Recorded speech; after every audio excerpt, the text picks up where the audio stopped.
우리가 지난 그 3주간은 우리 이 다니엘 기도회를 하느라고 이제 우리가 그 영상 예배를 드리는 시간이었고, 그 시간 이제 우리가 은혜를 얻었습니다. 그리고 이제 또 다시 수요 우리 성경 인물 토파보기 시간으로 돌아와서 세례 요한 두 번째 시간을 맞이하게 됐죠. 지난 시간에 우리 이 세례 요한에 대해서 광야에 외치는 자의 소리다라는 말씀으로 은혜를 나누었습니다. 그래서 하나님께서 그 오랜 선지자들의 침묵, 선지자들을 보내시지 않고 하나님께서 말씀하시지 않았던 그 오랜 침묵을 깨고 세례 요한을 통하여서 주 예수 그리스도의 오심을 예비하도록, 그리고 회개의 세례를 베풀도록 허락하셨음을 우리가 보게 됩니다. 그래서 그 앞에 나오는 자들이 물로 세례를 받으며 하나님 앞에 회개하며 나아가는 것이죠. 그들을 향하여서 세례 요한은 물로 세례를 베풀면서 나는 아무것도 아니다, 내 뒤에 오시는 이가 훨씬 더 큰 이시다라고 이야기하고 증거했던 것을 보게 됩니다.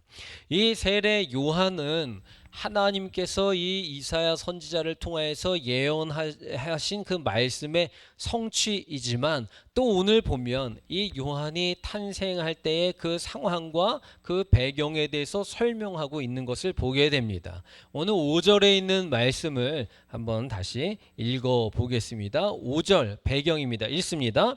유대 왕 헤롯 때에 아비야 반열의 제사장 한 사람이 있었으니 이름은 사가랴요, 그의 아내는 아론의 자손이니 이름은 엘리사벳이라라고 소개하고 있습니다. 때는 유대의 헤롯이 왕으로서 치리하고 다스리던 때를 이야기하고 있습니다. 그리고 아버지를 소개하고 어머니를 소개하는데, 이 아버지는 아비야 반열의 제사장 한 사람이었고 엘리사벳은 아론 대제사장으로부터 이어오는, 그러니까 이 진골이죠, 진골. 아론 제사장으로부터 이어오는 이 제사장 가문의 딸, 그리고 제사장 가문의 아들과 이제 결혼을 해서 가정을 이루었던 것을 보게 됩니다. 이 두 사람에 대한 평은 이렇습니다. 6절 말씀을 읽어 보겠습니다. 6절 읽습니다. 이 두 사람이 하나님 앞에 의인이니 주의 모든 계명과 규례대로 흠이 없이 행하더라. 할렐루야.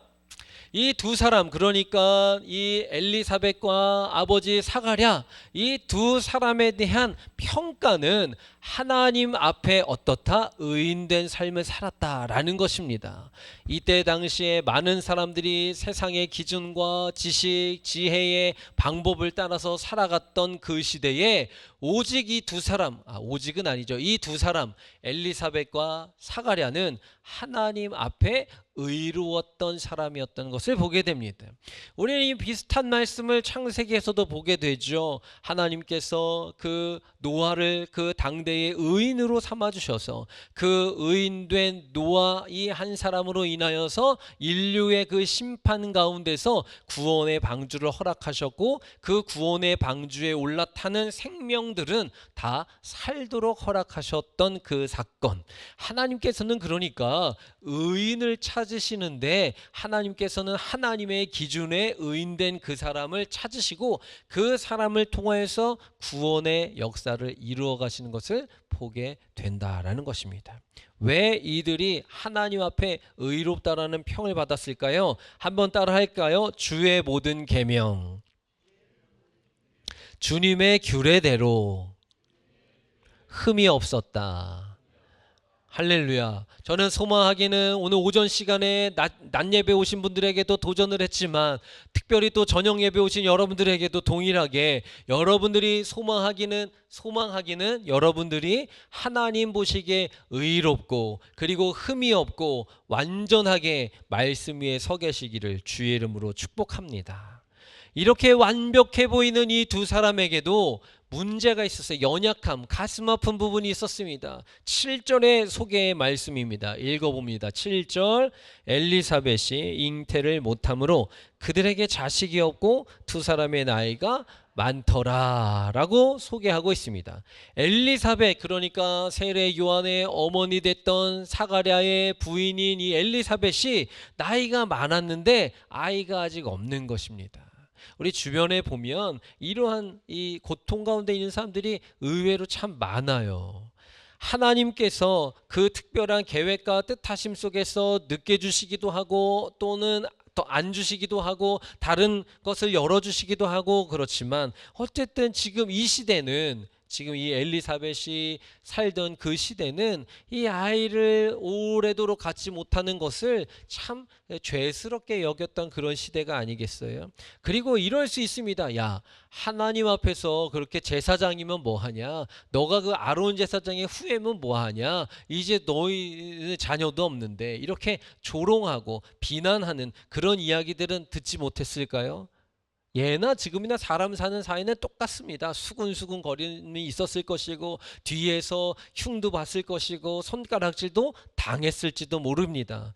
그 이 사람들 하나님 앞에서 의인된 사람들 너는 성실하게 행했고 말씀대로 그 규례대로 흠이 없게 지키며 행하였지만 그러면 뭐해 대가 끊겼는데 이러면서 사람들이 수근수근 거렸을 것입니다. 8절 말씀의 소개를 읽어보겠습니다. 8절과 9절까지 연이어 읽겠습니다. 마침 사가랴가 그 반열의 차례대로 하나님 앞에서 제사장의 직무를 행할세 제사장의 전례를 따라 제비를 뽑아 주의 성전에 들어가 분향했다고 소개하고 있습니다. 이제 이때 당시에 제사장들이 순번을 정해서 제비를 뽑아서 이 순번을 정해놓고 이제 하나님의 성전 일을 돌보도록 했던 것입니다.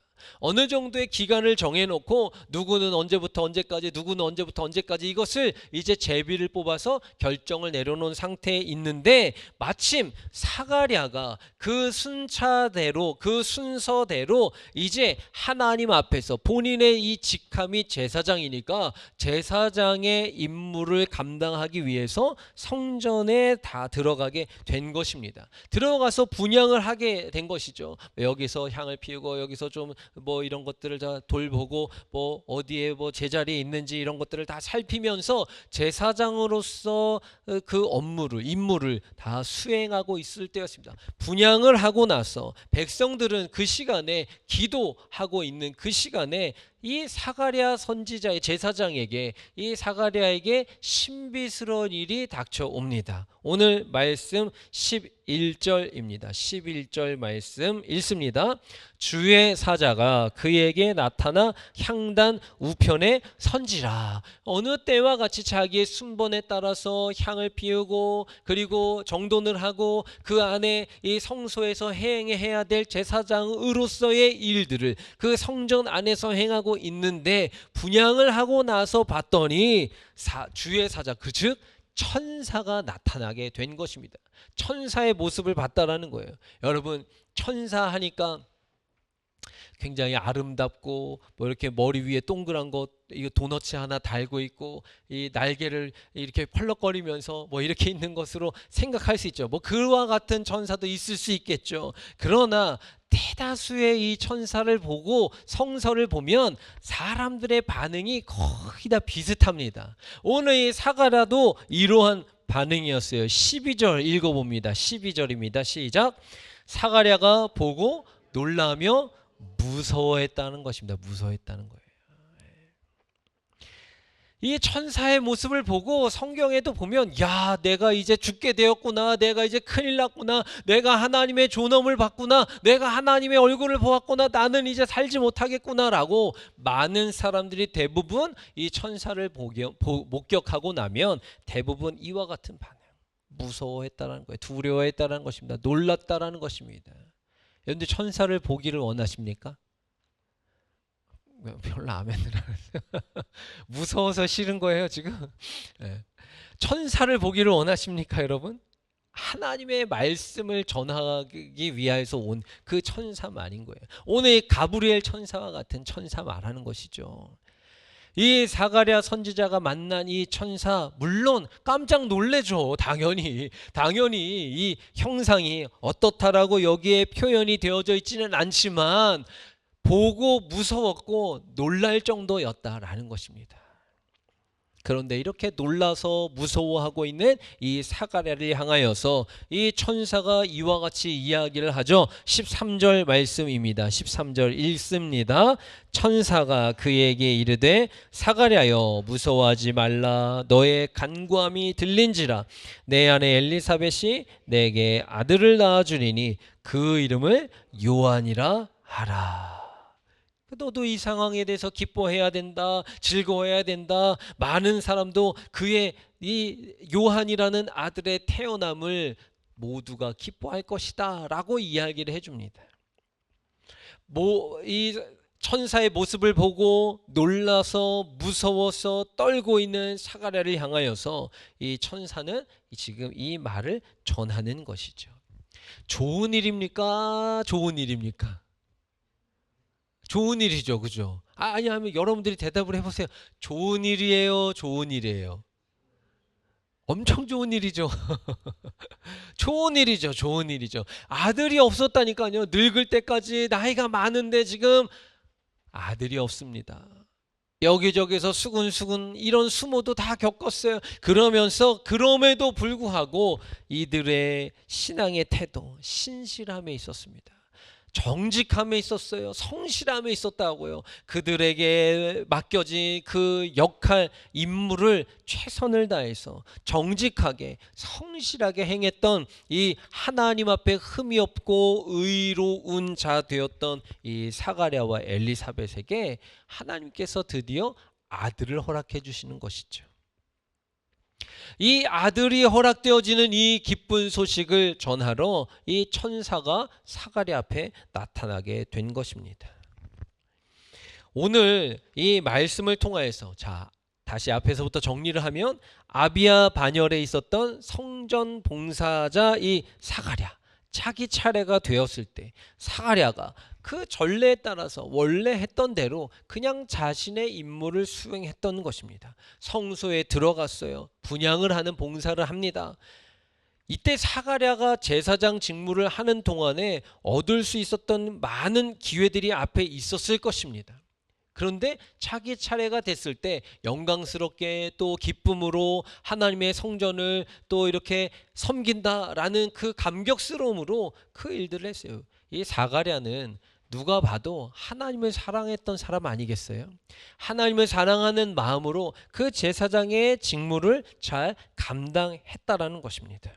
그때 주의 천사가 나타난 것이죠. 기도가 응답되어서 이 아내 엘리사벳이 아들을 낳게 될 것이다 라는 이 엄청난 좋은 기쁨의 소식을 전달받게 되는 것이죠. 그의 이름을 요한이라고 하게 될 것이다 라는 말씀까지도 듣게 되는 것입니다. 장차 이 아들이 이스라엘을 위해서 아주 큰 일을 행하게 될 것에 대한 예언의 말씀까지도 듣게 되는 것이죠. 우리가 전 시간에 벌써 거의 한 달 전이긴 하지만 중간에 다니엘 기도회가 있어서 한 달 전인 정도긴 하지만 전 시간에 광야에 외치는 자의 소리가 있을 것이다 라는 것은 구약 선지자의 예언을 통한 성취의 말씀이었던 거예요. 근데 하나님의 이 일하심은 철저하고 완벽하다라는 것을 오늘 우리가 살펴볼 수 있어야 되는 것입니다. 선지자를 통한 예언의 성취가 세례 요한으로 나타나게 된 것, 그리고 이 세례 요한의 가정과 가문을 하나님께서 사용하시는 것을 보게 되죠. 이렇게 우리가 받아들일 수 있어야 되는 것입니다. 세례 요한이라고 하는 이 하나님의 사람은 오늘 이 사가랴 이 제사장의 가정이 아니어도 세례 요한의 탄생은 이미 구약 선지자를 통해서 예언이 되어져 있는 상황이었던 것이죠. 그런데 하나님께서는 이 요한을 탄생시키기 위해서 이 제사장 중에서 사가랴 그리고 엘리사벳의 가정을 하나님께서 사용하셨다라는 것입니다. 흠이 없고 의롭고 하나님 앞에서 거룩하고 정직하게 살았던 이 의인된 가정을 하나님께서 사용하셔서 세례 요한을 그 가정에 잉태토록 하셨다라는 것이죠. 소망하기는 우리가 이제 자녀들을 위해서 또 우리 손주들을 위해서 다음 세대들을 위해서 우리가 기도할 때 있잖아요. 이들이 뭐 인물이 되게 해주시고 훌륭한 지도자들이 되게 해주시고 뭐 또 학업 가운데 있으면 지혜를 주셔서 공부도 잘하게 해주시고 또 사업을 하게 되면 하는 경영이 잘 풀리게 해주시고 또 가정이 있으면 그 가정 안에서 화목하게 해주시고 또 오손도손 잘 살게 해주시고 등등등등의 기도를 자녀들을 위해서 하고 계시잖아요. 그죠? 하고들 계시잖아요. 그렇죠? 그런데 우리가 그 기도에서 한 가지를 좀 빼먹지 않고 얹어서 기도할 필요가 있다라는 것입니다. 오늘 이 사가랴와 엘리사벳의 가정과 같이 하나님, 우리의 자손들이 하나님 앞에 의로운 자녀들이 되기 위하여 우리 부모 세대도 오늘 이 사가랴와 같이 흠이 없고 하나님의 규례대로 행하는 의인된 가정이 되게 해주십시오 라고 기도할 수 있어야 되는 것입니다. 소망하기는 그런 가정이 되기를 축복합니다. 여러분들의 자녀와 다음 세대가 하나님 앞에 이렇게 큰 일을 행하게 될 것에 대한 예언을 가지고 태어나는 이 요한과 같이 훌륭한 인물이 되기 위해서도 기도하셔야 되겠지만, 그러한 인물은 아무 데서나 나오는 것이 아니라 오늘 말씀을 조금 더 분석해서 보자면, 적용을 시켜보자면, 하나님께서 요한을 구약 선지자를 통해서 예비해 놓으셨고 이 요한이 탄생하는 가정 배경을 하나님께서 제사장 가문으로 심어 놓으셨다라는 것이죠. 그러니까 하나님의 인물이 태어나는 것도 중요하고 그 인물이 만들어지는 배경 가운데 의로운 가정으로 세워지는 것 역시도 중요하다라는 것입니다. 그래서 우리의 가정과 가문과 자손들의 삶이 이렇게 하나님께서 이루시고 계획하시는 일대로 이루어져야 될 것을 우리가 소망하고 기도해야 된다라는 것이죠. 주님의 천사가 사가랴에게 나타나서 그의 아내가 잉태하게 될 것에 대한 말씀. 그런데 그는 자신과 이 아내 엘리사벳이 아이를 낳기에는 지금 뭐예요? 여전히 천사로부터 이 엄청나게 좋은 기쁨의 소식을 들었음에도 불구하고 보니까 뭡니까? 현실이라는 게 있잖아요. 현실은 뭐예요? 그렇다고 해서 우리가 회춘해 갖고서 20대로 돌아가서 아이를 갖게 되는 그런 몸으로 돌아가는 것이 아니라 여전히 우리의 현실은, 사가랴와 엘리사벳의 현실은 무엇입니까? 나이가 많고 늙고 그 아이를 갖지 못하는 상태, 여전히 현실은 그와 같다라는 것입니다. 우리도 이럴 때 있는 거예요. 우리가 은혜를 받습니다. 말씀대로 살아야지, 말씀을 지키면서 기억하면서 살아야지 라고 아멘하면서 나갑니다. 그런데 현실이라는 게 있어요. 어느 정도 시간이 지나면 그래 뭐 내가 언제부터 말씀대로 살았다고 이러면서 또 다시 과거로 돌아가기도 한다는 것이죠. 하나님의 말씀에 아멘하고 그 말씀을 지키면서 살아가고자 했지만 우리의 현실의 무게에 눌리거나 또 우리의 연약함으로 인하여서 우리가 이 말씀을 잊어버리고 살아갈 때가 너무 많다라는 거예요. 그런데 오늘 하나님의 말씀은 우리에게 영원하게 존재하고 계시는 것이죠. 하나님의 강력하신 말씀이 우리를 도전하는 것입니다. 우리가 하나님의 말씀을 들었을 때 할 수 있는 것들 가운데 하나는요, 그 말씀을 믿는 것 아니겠어요? 믿는 것. 오늘 사가랴도 이 현실 때문에, 가만히 생각해 보니까 우리가 하루 이틀 부부로 살아갔던 것도 아니고 이미 우리가 지금 현실적으로 나이가 많아졌는데 도대체 어떻게 해야 되지? 이거 어떻게 해야 되지? 이게 과연 맞는 일인가? 그래서 반응합니다. 사가랴가 이야기합니다. 내가 지금 늙었다라는 거예요. 내 아내도 나이가 많다라고 이야기합니다. 그때 이 천사가 이야기하죠. 19절인데 읽어볼까요? 19절 말씀 읽습니다. 천사가 대답하여 이르되 나는 하나님 앞에 서 있는 가브리엘이라 이 좋은 소식을 전하여 내게 말하라고 보내심을 받았노라. 하나님으로부터 이 기쁨의 좋은 소식을 말하고 전달하게 하기 위하여 보냄을 받았다라는 것입니다. 우리가 하나님의 말씀을 들었을 때에 아까 뭐라 그랬어요? 우리의 태도 가운데 하나는 그 말씀을 한 1분 전에 한 건데 이거 말씀을 믿는 것이다. 말씀을 들었을 때에 할 수 있는 건 말씀을 믿는 것이다. 실제로 들은 말씀이 확실하게 하나님께로부터 온 말씀이라면 우리가 할 수 있는 일은 그 말씀을 믿는 것, 그 말씀대로 행하는 것, 그 말씀에 순종하는 것 말고는 없다라는 것입니다. 왜냐하면 하나님은 말씀하신 것을 반드시 이루시는 분이시기 때문에 그렇다라는 것이죠.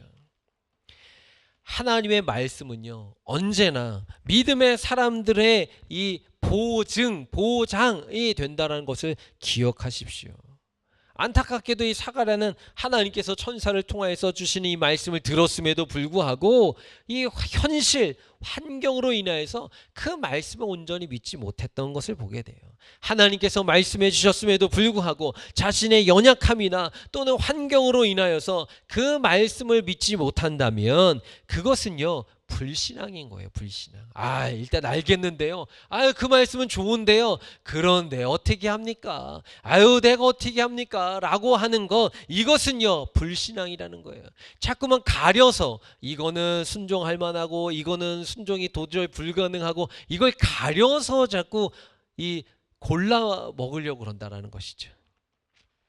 사가랴가 성소에서 분향하는 동안에 밖에서 기다리던 사람들도 오랜 시간이 지났는데 나오지 않는 거예요. 이상하게 생각한 것입니다. 그가 나왔을 때는요, 사가랴가 말을 하지 못하는 것을 보고 성소 안에서 이상한 일이 있었구나 라는 것으로 생각합니다.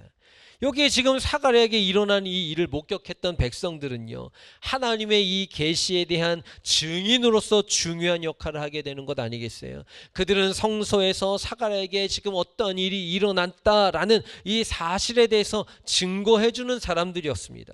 그 다음에 이 이후에 사가랴에게 아기가 태어났을 때에 이 아이가 바로 하나님께서 성소에서 그때에 유대 땅에 헤롯 왕이 있을 때 또 사가랴가 순번에 의해서 성소에 들어가서 분향하는 일을 했던 그 기간 동안에 일어났던 그 신비스러운 사건이 바로 이 아이의 탄생에 대한 예고였구나라는 것에 대한 증거자들이 그 안에 있었다라는 것이죠.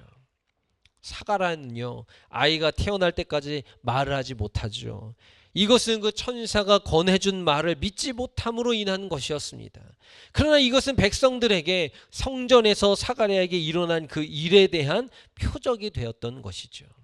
오늘 우리는 이럼에도 불구하고 이 사가랴 또 엘리사벳에게 하나님께서 요한을 허락하여 주신 이 상황을 우리가 볼 수 있어야 되는 것인데, 우리가 기도하는 것들, 또 우리가 특별히 자녀들을 위한 기도에서 우리가 이렇게 해주시고 저렇게 해주시고 이렇게 가게 해주시고 이런 길을 가게 해주시고 여러 가지 기도의 내용들을 가지고 자녀들 위해서 기도할 수 있겠죠. 그러나 아까도 말씀을 도전했던 것과 같이 그러한 자녀들을 위해서도 기도함과 동시에 그러한 가정 환경과 그러한 믿음의 부모가 되기 위한 기도를 결코 빼먹어서는 안 된다라는 것입니다. 오늘 하나님께서는 구약 선지자의 예언을 통하여서 세례 요한을 허락하셨고, 그리고 이 세례 요한이 태어날 수 있는 좋은 배경과 환경을 사가랴의 가문을 주목하셔서 이루어 가셨다라는 것을 보시고, 이 시대를 살고 있는 저와 여러분들의 가정이 하나님께서 예비하시고 하나님의 일을 이루시기 위한 배경을 갖추는, 이 배경이라는 것이 무엇입니까? 하나님 앞에서 흠이 없는 의로운 삶을 살아가시는 저와 여러분들이, 또 여러분들의 가정이 되시기를 주님의 이름으로 축복합니다.